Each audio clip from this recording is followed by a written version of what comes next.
এখন আপনাদের সম্মুখে আমাদের প্রিয় বিধায়ক, আমাদের সবার প্রিয় ভাইজান, বঞ্চিত মানুষের কণ্ঠ নওশাদ সিদ্দিকী ভাইজান বলবেন।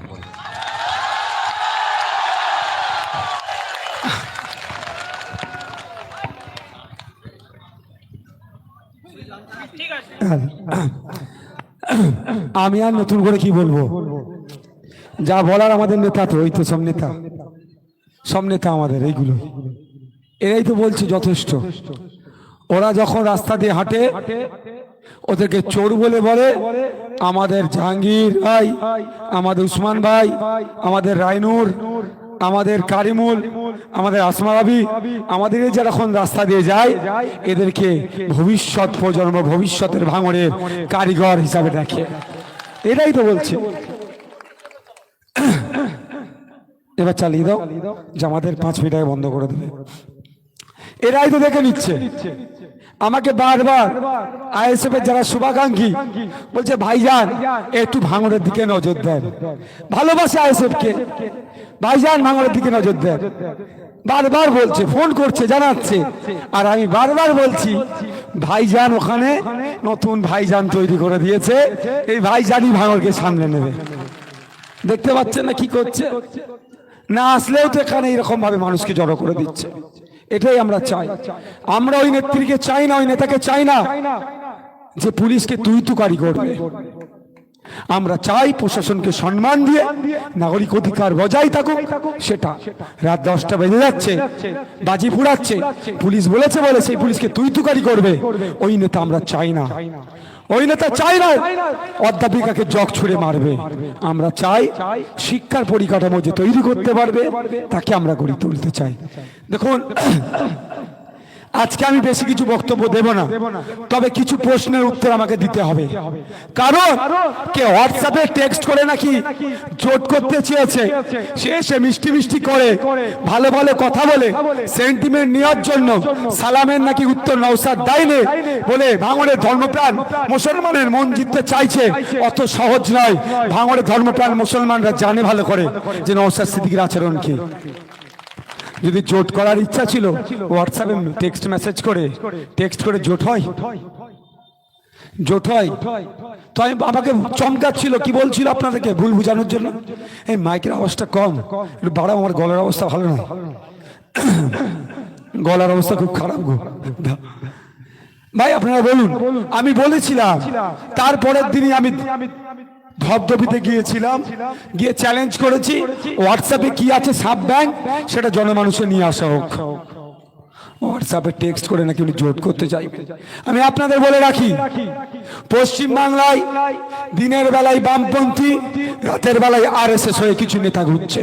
তার উদাহরণ গতকালকে, তার উদাহরণ দিয়ে দিচ্ছি, তার উদাহরণ মিলিয়ে নেবেন। গতকালকে কলকাতা হাইকোর্টে ওবিসি সার্টিফিকেট বাতিল করেছে। কেসটা করেছিল আরএসএস এর এক নেতা, কেসের হয়ে আইনি লড়াই করেছে সিপিএম এর একজন পার্টি, দুজন পার্টি মেম্বার। ভাবতে পেরেছেন? কেসটা করেছে আরএসএস, তার একটা কর্মী কেস করেছে, আর কেসটাতে আইনি পরিষেবা দিয়েছে সিপিএম এর যিনি পার্টি মেম্বার, এই ধরনের দুটো অ্যাডভোকেট। তাহলে আমার কথা মিলেছে তো? দিনের বেলায় এরা বামপন্থী, রাতের বেলায় এরা বিজেপি। অনেকের গায়ে লাগছে, তা হাতে নাতে প্রমাণ পাচ্ছে। তো ব্যাপারটা হচ্ছে আমি তাদের বিরুদ্ধে বেশি বলবো না, বাস্তবটা বলবো। আমরা চেয়েছিলাম যাদবপুরটা আমাদের দেয়া হোক, আমাদেরকে জ্ঞান দিয়েছিল যাদবপুর ভাঙন নিয়ে। কি আর শুধু যাদবপুর? আমি এই জায়গায় দাঁড়িয়ে বলছি, আমি আবার রিপিট করছি, একটা মানুষ তখনই সুস্থ মানুষ হবে পায়ের নখ থেকে মাথার চুল পর্যন্ত তার সুস্থ থাকবে। তো ভাঙড়কে নিয়ে, ভাঙড়কে ছাড়া যাদবপুর সম্পূর্ণ হবে না, ভাঙড়কে নিলেই যাদবপুর সম্পূর্ণ হবে। যে ভাঙড় আইএসএফ এর সাথে আছে। শুধু ভাঙড় নয়, আমি অনির্বাণ তোলাপাত্র ডাকে আমি আমাদের মালিক ভাইকে ধন্যবাদ জানাবো। সত্যি আমি জানতাম না এই যাদবপুরের এই মধ্যে ক্যানিং পূর্ব, বারুইপুর পূর্ব, বারুইপুর পশ্চিম, সোনারপুর উত্তর, সোনারপুর দক্ষিণে এত ভালো আমাদের সংগঠন দাঁড়িয়েছে। হরিমূলে মাত্র 2 ঘন্টার নোটিশে একটা প্রোগ্রাম আমি করেছিলাম, সেখানে প্রায় 1010 লোক হয়েছিল, প্রায় 3000 আমার মা বোনেরা ছিল সেখানে। 2 ঘন্টার নোটিশে চিত্রশালী শেখপাড়াতে, সেখানে গুন্ডা মস্তানদের রমরমা, সেখানে করতে দেবে না। প্রোগ্রাম শুরু 8 ঘন্টায় এসে বলেছিল যে প্রোগ্রাম করবে তার মাথা কেটে নিয়ে হবে। সেখানে যখন গিয়ে পৌঁছেছিলাম তখন রাত প্রায় 9:30 বাজে, প্রায় হাজার হাজার মা বোন বাপ ভাই দাঁড়িয়ে আইএসএফ কে গ্রহণ করে নিয়েছিল। ধবধবিতে একইভাবে গতকালকে মল্লিকপুরে যাব, যেখানে যাচ্ছি যাদবপুর লোকসভাতে মানুষ আমাদেরকে গ্রহণ করে নিচ্ছে। মানুষ বুঝতে পারছে বিকল্প রাজনীতি, যে রাজনীতিতে মারামারি, হানাহানি, খুনোখুনি, মিথ্যা কেসের কোনো জায়গা থাকবে না, যে মাথা তুলে বাঁচবে যে রাজনীতিতে, মানুষের অধিকার নিয়ে বাঁচবে যে রাজনীতি, সেই জন্য ছায়া তলে আসছে। সেই জন্যই অনেকের অসুবিধা হয়ে যাচ্ছে, তাদের রাজনৈতিক কারবার বন্ধ হয়ে যাবে। চেষ্টা করছে। এখানে এক এমপি এসেছিলেন, বিদায়ী এমপি এসে নাকি আমার কথা অনেক বলেছে, নাকি সিএ এনআরসির সময় নাকি ওনার পিসিকে আমি সহযোগিতা করিনি। আমি এই মঞ্চ থেকে দাঁড়িয়ে বলছি, ওনার পিসিকে আগে বলুন নওশাদ সিদ্দিকীর মতো সুপ্রিম কোর্টে গিয়ে সিএ এর বিরুদ্ধে মামলা করতে, তাহলে ওনার পিসির নামে আমি জয়ধ্বনি দেবো। বলুন ওনার পিসিকে। ওনার পিসি সব করেন কিন্তু মামলা করবেন না সিএ কে নিয়ে, কারণ ওনার পিসি ভালো করে জানেন সিএ কে নিয়ে মামলা করলে ওনার পরিবারের আদরের দুলালকে হয়তো তিহার জেলের ভাত খাওয়াবে। ওই জন্য নাটকের জন্য মাঠে ময়দানে 2-4টে কাকাছিচি করেছে। উনি সিএ এর কথা বলছিল না, ওই বিদায়ী এমপি তৃণমূলের প্রার্থীকে বলে দেবেন 2019 সালে যখন বিজেপির বিরুদ্ধে পশ্চিম বাংলার ধর্মপ্রাণ মানুষেরা হিন্দু মুসলিম নির্বিশেষে কাঁধে কাঁধ মিলিয়ে সিএ নিয়ে যখন প্রতিবাদ করছিল, এনআরসি নিয়ে যখন প্রতিবাদ করছিল, ওনার পিসির মনির যে পুলিশগুলো রাতের অন্ধকারে পশ্চিম বাংলার প্রায় 2000-এর বেশি মুসলিম ছেলেদের নামে মিথ্যা কেসটা দিয়ে কাকে খুশি করাতে চেয়েছিল, জিজ্ঞাসা করবেন। প্রায় 2000 ছেলে মেয়েদেরকে 2019 সালে মামলা দিয়েছিল। আমাদের বাড়িতে পুলিশি হামলা চালিয়েছিল। যে রাতে আমি গিয়ে সুপ্রিম কোর্টে মামলা করতে গিয়েছি, পশ্চিম বাংলা সারা ভারতবর্ষে এই বড় বড় বিজেপি, এই শুভেন্দু অধিকারীদের বিভাজনের সরকার, সুকান্ত মজুমদারদের হিন্দু মুসলমান করে ক্ষমতায় টিকে থাকা সরকার সিএ নিয়ে এসে মানুষের মধ্যে বিভাজন করতে চেয়েছিল। তাকে আটকানোর জন্য সুপ্রিম কোর্টে গিয়েছিলাম মামলা করতে। ওই রাত্রে এই যে আজকে বক্তব্য দিয়ে গেছে, এর পিসি আমাদের বাড়িতে পুলিশ দিয়ে হামলা চালিয়েছিল। আরে লড়াইটা ছিল বিজেপির বিরুদ্ধে, সারা পশ্চিম বাংলার মানুষ লড়াই করছিল, তাহলে রাজ্য পুলিশকে দিয়ে আমাদের নামে মিথ্যা মামলা কেন করেছিল? ভাবতে হবে।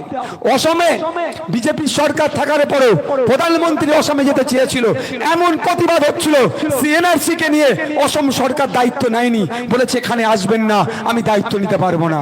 আর ওনার পিসি পশ্চিম বাংলায় নিয়ে এসেছিল তখন মোদিজিকে, আমরা ভুলে যাচ্ছি না। আজকে বলেছে, সত্যি বলছি সব থেকে দুঃখ আমাকে লেগেছে, যেটা আমাকে বিজেপি দালাল বকলমে বলেছে, আমাকে শুভেন্দু অধিকারীর সাথে জুড়িয়েছে, আমার একটু দুঃখ লাগেনি। সব থেকে বেশি যে দুঃখটা লেগেছে কোথায় জানেন? আপনাদেরকে বলেছে, ভোটারদেরকে বলেছে ধর্মীয় উস্কানি দিয়ে নাকি আপনাদের কাছ থেকে আমি ভোটটা চেয়েছি। আমাকে যদি বেলেম করতো আমার কষ্ট লাগতো না। তার মানে ওই বোঝাতে চেয়েছে এসে ভাঙড়ের মানুষ নাকি ধর্মীয় উস্কানিতে পা গলায়, ভাঙড়ের মানুষরা নাকি ধর্মান্ধ। এটা হতে পারে? আমি গর্ব করে বলি, সারা রাজ্য ঘুরে দেখুন, কোথাও না কোথাও হিন্দু মুসলমানের ধর্মে ধর্মে কিছু না হলেও লড়াই হচ্ছে। আমি এমন একটা জায়গার বিধায়ক, ওখানে মারামারি হানাহানি হতে পারে, গুলাগুলি চলে, এই শওকত শাহজাহানরা, এই আলাবুল্লাহ থাকার পরে হিংসা হতে পারে, কিন্তু ভাঙড়ের মাটি পবিত্র মাটি, এই মাটিতে কোনোদিন ধর্ম নিয়ে হানাহানি হয় না, সেখানকার আমি বিধায়ক। আর অপদার্থটা, ওই অপদার্থটা আজকে এসে ভাঙড়ের মানুষকে কুলসিত করে গেছে, এর জবাব ভাঙড়ের মানুষ 1 তারিখে দেবে। অপদার্থ মনে করছো? অপদার্থটা আজকে এসে কি বলেছে? ভাঙড়ের মানুষ নাকি ধর্মীয় উস্কানিতে ভোট দিয়েছে। অপদার্থটাকে বলে যাচ্ছি, এই ক্যালকাটা পুলিশের মাধ্যমে এই অপদার্থটার কানে পৌঁছাতে চাইছি। আসুন ভাঙড়ের মানুষের সাথে মিশুন। ভাঙড়ের হিন্দু, ভাঙড়ের মুসলিম, ভাঙড়ের দলিত, ভাঙড়ের আদিবাসী, ভাঙড়ের ব্রাহ্মণ, ভাঙড়ের পিছিয়ে বর্গের মানুষের সাথে কথা বলুক। অপদার্থটা বুঝতে পারবে ভাঙড়ের মানুষ কত ধর্মপ্রাণ মানুষ, অন্য ধর্মের মানুষকে কত সম্মান দেয়, কোন ধর্মীয় উস্কানি ভাঙড়ের পক্ষে চলে না, সেটা জানিয়ে দেবে ভাঙড়ের মানুষ। সত্যি বলছি, সব থেকে বেশি দুঃখ আমাকে লেগেছে আমি যখন বিভিন্ন জায়গায় যাই, ভাঙড় শুনে আটকে উঠে অফিসাররা বলে, কোন আইএস আইপিএস থেকে শুরু করে ডাব্লিউবিসিএস অফিসাররা, আমি তাদেরকে এটাই বলি যে ভাঙড় আমি মেনে নিচ্ছি এই শওকাত আরাবুলরা ভাঙড়কে খারাপ করে রেখেছে, কিন্তু ভাঙড়ের সাধারণ মানুষকে আপনারা জানেন না। আমি গর্ব করে বলি যে ভাঙড় এমন একটা জায়গা, ভাঙড়ের ইতিহাস দেখাতে পারবেন না ভাঙড়ের মানুষ ধর্ম নিয়ে কোনোদিন টেনশন করেছে, কারণ এই ভাঙড়ের মাটিতে ও সাম্প্রদায়িক শক্তির কোনো বীজ বপন করতে দেয় না। ভালো লাগে বিজেপি করে, ভালো লাগে তৃণমূল করে, ভালো লাগে আইএসএফ করে, ভালো লাগে কংগ্রেস করে, ভালো লাগে সিপিএম করে, কিন্তু ধর্ম নিয়ে ভাঙড়ে কোনো মাস্তানি মাত্রা পর্যন্ত ভাঙড়ের কোনো মানুষ দেয়নি। এই অপদার্থটা ভাঙড়ের বাসীর কপালে ধর্মান্দোলিকে গিয়েছে আজকে। তাই ভাঙড়ের মানুষকে বলবো যে তৃণমূল করে তাকেও বলবো, আপনাকে ধর্মান্ধ বানিয়ে গিয়েছে এই অপদার্থটা। ওই অপদার্থটার জবাব আগামী 1 তারিখে খামচিহ্ন দিয়ে ওকে জবাব দিয়ে দিতে হবে। আদরের দুলাল তো সামনে 2000 পুলিশ, পিছনে 2000 পুলিশ ঘুরলে ভাববে কি করে মানুষের সুখ দুঃখের কথা? মুখে কোনোদিন হাসি দেখেছেন অপদার্থটা? হাসি দেখেছেন অপদার্থকে? আমি কোনোদিন হাসতে দেখিনি, প্রচুর ভিডিও আমি খুলে খুলে দেখেছি। বিশ্বাস করুন, বিশ্বাস করুন, আমি প্রচুর ভিডিও দেখেছি খুলে খুলে। তো বেটার একটু হাসবে কবে আমি দেখবো? একটা ভিডিও আমি দেখতে পাইনি। ও কি করে বুঝবে ভাঙড়ের মায়ের কষ্টের কথা? যদি উন্নয়নের আজকে বুলি উড়ে গেছে, আজকে গণতন্ত্রের বুলি উড়ে গেছে, আজকে আমার ডায়মন্ড হারবারে আমাদের দলের প্রার্থীর গাড়ি ভাঙচুর করেছে, ওনার গণতন্ত্র এটা? উনি ভাঙড়ে এসে গণতন্ত্রের পাঠ পড়াচ্ছে, ভাঙড়ের মানুষকে গণতন্ত্রের পাঠ পড়াচ্ছে, আর ওনার এলাকাতে আজকে আমাদের আইএসএফ এর প্রার্থীর গাড়ি ভাঙচুর হয়েছে, প্রাণে মেরে দেবে, বাড়িতে ঢুকে মহিলাদের ধর্ষণ করার হুমকি দিয়েছে। আজকে ভাঙড়কে এসে গণতন্ত্রের বুলি আওড়াচ্ছে, গণতন্ত্রের পাঠ পড়াচ্ছে। আমি শুধু অবাক হয়ে যাই, আমি অবাক হয়ে যাই অপদার্থটাকে দেখলে। কিন্তু দুঃখের বিষয়, আমি তো চেয়েছিলাম বেটাকে পুরো ঠান্ডা করে দেবো, করে কালীঘাটে পাঠাবো, কিন্তু কিছু করার নেই, দল আমার চাই না। হলে এখন তো আমার ওখানে থাকার দরকার ছিল, বেটাকে জব্দ করার দরকার ছিল আমার। তবে আগামী দিন আসবে, জব্দ আমি ওকে করে দেখাবো। সত্যি বলছি, আমার রাগ হচ্ছে এইটার জন্যই। আমাকে 4টে গাল দিলে আমার রাগ হতো না। আমার শান্ত ভাঙড়বাসীকে কেন তাও ধর্মীয় উস্কানির কথা বলে যাকে ভোট চেয়েছে বলছে। আপনারা বলুন, আপনি একজন বলুক যে আমি স্টেজে দাঁড়িয়ে ধর্মের নামে আমি ভোট চেয়েছি, ধর্মের নামে মানুষকে উস্কে ভোট চেয়েছি? একটা বলতে পারবেন কেউ? চাইনি, আর চাইবো না। তবে একটা কথা আজকে দাঁড়িয়ে বলবো, ও ধর্মের কথা তুলে গেছে, তো ও ধর্মের কথা তুলে ও কি জবাব দেবো? ওর পিসি কি বলেছে মনে আছে? বলছে কোরআন শরীফ শেষ হয়ে যাবে, রামায়ণ শেষ হয়ে যাবে, নাকি গীতা শেষ হয়ে যাবে, বাইবেল শেষ হয়ে যাবে। এখানে যারা ধর্মপ্রাণ মুসলমানরা আছেন, মাইকের আওয়াজ যাদেরকে যাচ্ছে যারা শুনছেন, সে তৃণমূলের কর্মী হলেও জবাব দেবেন, পৃথিবী থেকে কোরআন শরীফ শেষ হবে? বলুন। আর ওর পিসি কি বলেছে? কোরআন শেষ হয়ে যাবে, ওর উন্নয়ন শেষ হবে না। ওর পিসিকে জবাব দিতে হবে তো নাকি? জবাব দিতে হবে তো নাকি? একটা ভোট ওকে দেওয়া যাবে না। এখানে আমার আছে সনাতনী ধর্মের মানুষেরা আছে, সনাতনী ধর্মের মানুষেরা আছে, ডাক্তার আছে, উঠেন আপনারা বলুন। বাইবেলকে গীতাকে এনে যে কথা বলেছে, কোনোদিন মানবে ধর্ম? কোনোদিন মানা যায় না। তাই ধর্মপ্রাণ মানুষকে বলবো, যেভাবে কোরআন শরীফকে অপমান করেছে, ঠিক একইভাবে বাইবেলকে অপমান করেছে, গীতাকে অপমান করেছে। মানে ধর্মপ্রাণ মানুষ, এই ভাঙড়ের মানুষ, যাদবপুরের মানুষ, এই অভিষেক ব্যানার্জির পিসিকে জবাব দিয়ে আমরা দেখিয়ে দেব। ধর্ম নিয়ে কথা বলে না, ওরা তো ধর্ম নিয়ে কথা বলে। অভিষেক ব্যানার্জির পিসি মাথায় হিসাব দিয়ে ভোট চাইতে যায়, লজ্জা করে না ওদেরকে? রমজান মাসে রোজা রাখে না, রোজাদারদের সাথে বসে ইফতার করতে? কোনদিন দেখেছেন আইএসএফকে এই ধর্ম নিয়ে রাজনীতি করতে? অপদার্থগুলো ভোটের সময় আসে বড় তিলক কেটে বড় হিন্দু সাজে, অপদার্থগুলো ভোটের সময় আসলে মাথায় হিজাব দিয়ে মুসলমান সাজে। আমি অপদার্থের কাছে অনুরোধ করছি, মানুষ সাজো বাবু, মানুষ সাজো, আর মানুষের হয়ে কাজ করো। অনেক কথা বলেছে, সবটা তো আমাকে কয়েকজন কোশ্চেন দিয়েছিল বলে উত্তর দিয়েছিলাম। ব্যাপারটা হচ্ছে কি বলছে, 30 কিলোমিটার রাস্তা করে দেবো, উন্নয়নের বুলি আওড়াচ্ছে, এবার নাকি ভোট দিলে।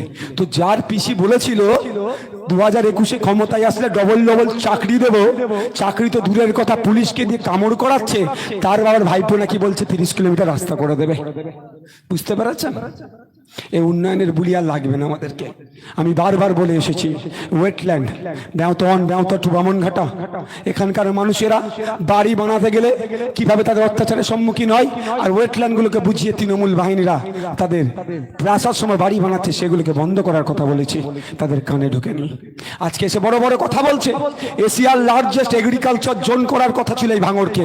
এশিয়ার লার্জেস্ট এগ্রিকালচার জোন তৈরি করলে এখানকার সবজি বিদেশে যেত, বিদেশে গেলে বিদেশ থেকে ডলার আসতো, এই ভাঙড়ের কৃষকদের হাতে উঠতো। কিন্তু দুঃখের বিষয়, এই অপদার্থর পিসি এইটা করতে দেয়নি, ভাঙড়ের মানুষের হাতে ডলার আসুক এটা চাইনি। তাই বলবো, আমি চিৎকার করি রাজ্যের আইনসভার মধ্যে, এই আওয়াজটা আমি দেশের আইনসভার মধ্যে পাঠাতে চাইছি। ওখানে এগ্রিকালচার মিনিস্টারকে গিয়ে আপনাদের কথা বলবে, আপনাদের সবজি যাতে বিদেশে যায় তার পলিসির কথা বলবে। আপনাদের সবজি বিদেশে গেলে, দুবাইয়ে গেলে, কানাডাতে গেলে, ইউরোপে গেলে, আমেরিকাতে গেলে, আপনাদের সবজি যখন বিদেশে যাবে, আপনাদের ভাঙড়ে তখন ডলার ঢুকবে, ভাঙড়ের বাসীর হাতে তখন কৃষকদের হাতে দুটো টাকা বাড়বে। তার কথা আমি রাজ্যের আইনসভার মধ্যে বলেছি, সেটা আমি দেশের আইনসভার মধ্যে পৌঁছাতে চাই। আপনারা যদি আগামী 1 তারিখে খামচিনে ভোট দিয়ে দেন, তাহলে আওয়াজটা পৌঁছে যাবে। বলছে 30 কিলোমিটার রাস্তা করব, ভালো কথা তো, 30-এর জায়গায় 60 কিলোমিটার রাস্তা করো না। তবে আমি ভুলে যাচ্ছি না, ওই অপদার্থটাকে বলছি, ওর নাম আমি নেবো না, ওই অপদার্থটাকে বলছি, তোমার পিসির সাথে কথা বলো। ভাঙড় রেলের মানচিত্রে আসার কথা ছিল, এখনো কেন রেলের মানচিত্রে আসলো না? ভাঙড়ের ওপর দিয়ে, ঘটকপুকুরের ওপর দিয়ে যে রেলের লাইনটা হওয়ার কথা ছিল, তোমার পিসি সুকৌশলে ভাঙড়ের মানুষকে, ঘটকপুকুরের মানুষকে রেলে চড়তে দেবে না বলে কষ্ট করে যাতে কলকাতা যায়, সেই জন্য তার জন্য রেলে মিনিস্ট্রির সাথে ঠিকঠাক যোগাযোগ করছে না। আপনারা জানেন কি জানেন না জানিয়ে দিই, এই লড়াইটা দীর্ঘদিনের লড়াই, আজকের লড়াই নয়। ভাঙড়ও কিন্তু রেলের মানচিত্রে চলে আসছো, ঘটকপুকুরের উপর দিয়ে একটা রেল লাইন হওয়ার কথা আছে, কিন্তু এই অপদার্থের পিসি সেটা হতে দিচ্ছে না। এ আবার উন্নয়ন করবে। আজকে উন্নয়নের কথা মনে পড়েছে, 2019 সালেও তো এই ধরনের কথা বলেছিল, পার্লামেন্টে পাঠিয়েছিলাম। কি করেছো? আগে জবাব দেবে, অপদার্থটার কাছ থেকে জবাব নিতে হবে।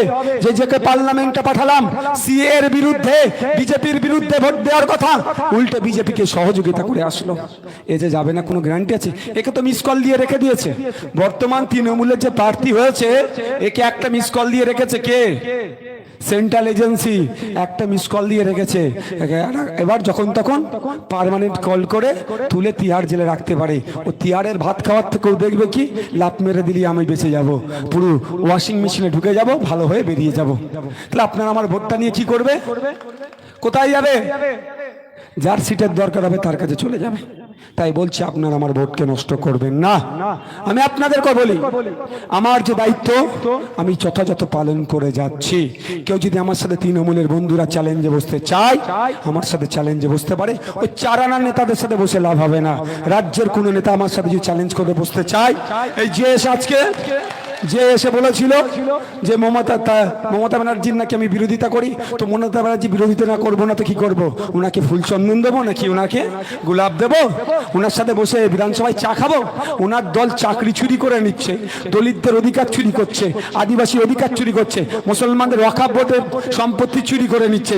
আমি কি ওনাকে ফুল চন্দন দেবো নাকি, না গোলাপ ফুল দেবো? আমি বিরোধিতাই তো করবো ভাই। আমাকে পাঠিয়েছে বিরোধী দল থেকে ভাঙড়ের মানুষেরা। ভাঙড়ে কেন এখনো পর্যন্ত হিমঘর হলো না, তার জন্য বিরোধিতা করব। হিমঘর তাড়াতাড়ি করে দেওয়ার কথা বলবো, ভাঙড়ের মানুষদের নতুন বাস রুট দেওয়ার কথা বলবো। এটা মমতা ব্যানার্জির বিরোধিতা হতে পারে। ভাঙড়ের মানুষ আর্থসামাজিক ভাবে কিভাবে স্বাবলম্বী হবে তার কথা বলবো, এটা মমতা ব্যানার্জির বিরোধিতা হতেই পারে। আমি কি শুভেন্দু বাবুর মতো গিয়ে কি চা খাবো নাকি? ও আমার দরকার নেই। ভাঙড়ে আমার কর্মীর মেরে পায়ে গুলি মেরে পা কেটে বাদ দিতে হলো। ভাঙড়ের আমার 3টে কর্মীকে শহীদ করে দিল।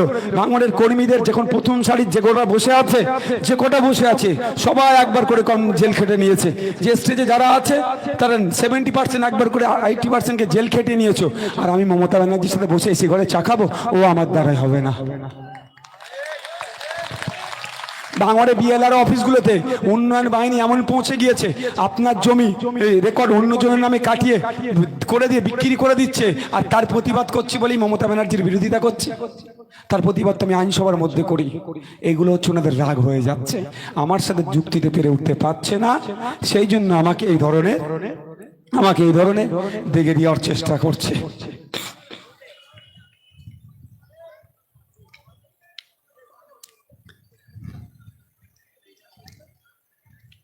আপনারা দেখেছিলেন গতকালকে হাইকোর্টের একটা রায়, কি রায় হয়েছে? OBC A OBC B category certificate গুলোকে বাতিল করে দিয়েছে। মমতা ব্যানার্জি বলছে হান করেঙ্গা তান করেঙ্গা, হান করেঙ্গা তান করেঙ্গা। আমি আপনাদের বলি, এই মমতা ব্যানার্জি টোপ তৈরি করে বিজেপির হাতে দেয়, এই মমতা ব্যানার্জি টোপ তৈরি করে আরএসএস এর হাতে দেয়, আর আপনার কাছে ভালো থাকার সাথে থাকার চেষ্টা করে। যখন OBC A OBC B certificate তৈরি করছে, কেন West Bengal backward class welfare commission 1993 যে অ্যাক্ট আছে সেটাকে মান্যতা দিয়ে কেন তৈরি করলো না? যদি সেটাকে মান্যতা দিয়ে তৈরি করতো, আজকে এই সার্টিফিকেট গুলোকে বাতিল করতে পারতো না কোর্ট। জানে মমতা ব্যানার্জি একে মান্যতা দিয়েছে যদি করি, তাহলে মুসলিম সমাজের, বেশিরভাগ মুসলিম সমাজের ছেলে মেয়েরা প্রতিষ্ঠিত হয়ে যাবে। চাকরি শিক্ষা থেকে শুরু করে পুলিশ থেকে ডাক্তার পর্যন্ত মুসলিম ছেলে মেয়েরা বেরিয়ে যাবে। সেজন্য অল্প সময় এদের মন পাওয়ার জন্য, ভোট পাওয়ার জন্য, পিছড়ে বর্গের ভোট পাওয়ার মন পাওয়ার জন্য এমন কল করে রাখলো জানে একদিন না একদিন হলে এটা বাতিল হবে। সেই জন্য তারা ওই 1993 আপনার ব্যাকওয়ার্ড ক্লাস ওয়েলফেয়ার কমিশনের যে অ্যাক্ট আছে সেটাকে মান্যতা দিয়ে করেনি, আর আজকে এখন চিৎকার করছে। আপনারা বলুন, এই শাহজাহান শিবু উত্তমদের জন্য সুপ্রিম কোর্টে চলে যাচ্ছে, যদিও বলেছে সুপ্রিম কোর্টে যাব। তবে আমার প্রশ্ন, ভাইপোকে বাঁচানোর জন্য অভিষেক মনু সিংভির মতো দামি দামি লয়ারকে নিয়ে এসে হাইকোর্টে লড়াচ্ছে। ভাইপোকে বাঁচানোর জন্য, চাকরি চোরেদেরকে বাঁচানোর জন্য কোটি কোটি টাকা খরচ করে দিল্লি থেকে উকিলকে উড়িয়ে নিয়ে এসে কলকাতা হাইকোর্টে লড়াই করছে, যেখানে মুসলমানদের সমস্যা 97% মুসলমানদের সমস্যা, যেখানে দলিতদের সমস্যা, পিছিয়ে বর্গের হিন্দুর সমস্যা। এই সমাধানের জন্য কেন দিল্লি থেকে নামি দামি উকিলকে নিয়ে এসে লড়াই করলো না মমতা ব্যানার্জি? এর জবাবটা কিন্তু মানুষকে চাইতে হবে। লড়াই করেছে, পাতি লয়ারকে দাঁড় করিয়ে দিয়ে হেরে গেল। কেন? পশ্চিম বাংলায় যারা এক্সপার্ট, যারা নামি দামি লয়ার আছে, যেমন বিকাশ রঞ্জন ভট্টাচার্যের মতো নামি লয়ার আছে, মমতা ব্যানার্জির উচিত ছিল তো বিকাশ বাবুর সাথে বসে একবার কথা বলা, এতে কি করা যেতে পারে, বা দিল্লি থেকে নামি উকিলকে নিয়ে আসতে পারতো তো। যখন চাকরি চুরি তদন্ত না ইডি সিবিআই করে, তার জন্য দিল্লি থেকে কোটি কোটি টাকা খরচ করে লয়ারকে উড়িয়ে নিয়েছে, সেই মামলায় দাঁড় করাচ্ছে। আর এখানে গরিব সন্তানরা, মুসলমান পিছড়ে বর্গের হিন্দুদের ছেলেদের যেখানে ভবিষ্যৎ, এই সার্টিফিকেট বাতিল হয়ে যেতে পারে, এটাকে আটকানোর জন্য কেন দিল্লি থেকে উকিল নিয়ে আসলো না? এটাও কিন্তু প্রশ্ন। আর এর জবাবটা আপনারা আগামী 1 তারিখে খামচিহ্ন দিয়ে মমতা ব্যানার্জিকে বুঝিয়ে দেবেন। আজকে